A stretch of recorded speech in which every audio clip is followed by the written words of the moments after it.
অসম দৰ্শন ধৰ্মীয় অনুষ্ঠান আঁচনি 2025-26 বৰ্ষৰ অনুমোদিত পুঁজি 3 লাখ টকাৰে নিৰ্মাণ কৰিবলগীয়া ডেকাগাঁও নামঘৰৰ নিৰ্মাণ কাৰ্যৰ শুভাৰম্ভণি কৰে দেৰগাঁও জিলা পৰিষদৰ সদস্যা ৰূপালী বৰাই। বিধায়ক ভৱেন্দ্ৰনাথ ভৰালীৰ হৈ ডেকাগাঁও নামঘৰৰ নিৰ্মাণ কাৰ্যৰ ফিতা কাটি শুভাৰম্ভ কৰে দেৰগাঁও জিলা পৰিষদৰ সদস্যা ৰূপালী বৰায়ে।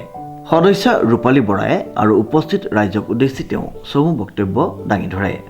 উক্ত অনুষ্ঠানটিৰ আঁত ধৰে ডেকাগাঁও পৰিচালনা সমিতিৰ সভাপতি ভৱেন কলিতাই। অনুষ্ঠানটিত উপস্থিত থকা অন্যান্য ব্যক্তিসকল হ'ল বৰুৱা বামন গাঁও পঞ্চায়তৰ সভানেত্ৰী মৌচুমী দত্ত, আঞ্চলিক পঞ্চায়তৰ সদস্য পবিত্ৰ হাজৰিকা, ডেকাগাঁও পৰিচালনা সমিতিৰ সম্পাদক দিলীপ দুৱাৰা, গাঁৱৰ বয়োজ্যেষ্ঠ ব্যক্তিসকল, আইসকল তথা ৰাইজসকল।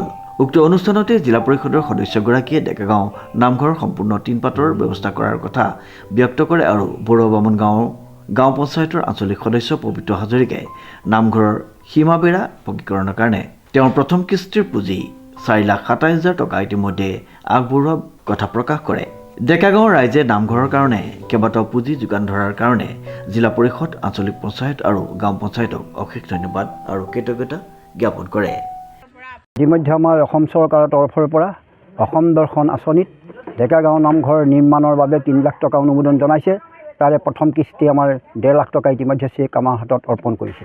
আমি ভাবিছোঁ যে ডেকাগাঁও নামঘৰৰ যিটো আমাৰ প্ৰেক্ষাগৃহ আছে, এইটো ওপৰৰ টিংখিনি কেঁচিখিনি সম্পূৰ্ণ আমাৰ সলনি কৰিব লাগিব। টিংখিনিটো সলাব লাগিব, কেঁচিখিনি বনাব লাগিব আৰু আমাৰ পাৰ্লিং নাই, লিণ্টাৰ বনাব লাগিব। গোটেই ভিতৰি খুঁটাৰ পৰা খুঁটালৈ লিণ্টাৰখিনি কৰিব লাগিব। আৰু 3 লাখ টকাৰ ভিতৰত আমাৰ নহ'বগৈ। ইতিমধ্যে আমাৰ জিলা পৰিষদৰ সদস্যগৰাকীয়ে আমাক এটা আশ্বাস দিছে যে তেখেতে ওপৰৰ টিংখিনি আমাক দিম বুলি কৈছে। গতিকে তেখেতে যদি আমাক টিংখিনি দিয়ে তেতিয়াহ'লে আমি আমাৰ ডেকাগাঁও নামঘৰটো আমি সুন্দৰকৈ সজাব পাৰিম বুলি ভাবিছোঁ।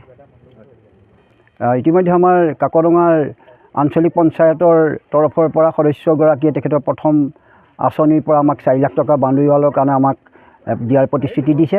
সেইটো আমাৰ ছেকেণ্ড ফেজত ইলেকশ্যনৰ পাছত আমাৰ কাম আৰম্ভ হ'ব। আৰু ইতিমধ্যে আমাৰ ডেকাগাঁৱৰ যিটো লিংক ৰোড চানেকিত যিটো আমাৰ লিংক হৈছেগৈ, সেই ৰাস্তাটো ইতিমধ্যে চেণ্ট গেভেলৰ কাৰণে চেংচন হৈছে বুলি আমি ইতিমধ্যে আমাক জনাইছে। সেইটো কম সময়ৰ ভিতৰতে কাম আৰম্ভ কৰিব। গতিকে আমি ডেকাগাঁৱৰ তৰফৰ পৰা তেখেতসকললৈ আমি ধন্যবাদ আৰু কৃতজ্ঞতা আমি জ্ঞাপন কৰিছোঁ। আজি আমি গাঁৱৰ কাৰণে ভাল খবৰ এটা বুলিয়ে ভাবিছোঁ। বহুদিনৰ মূৰত আজি কমেও অন্ততঃ এই কোনো চৰকাৰ দিনতে আমি তেনেকুৱা ধৰণৰ সুবিধা পোৱা নাই।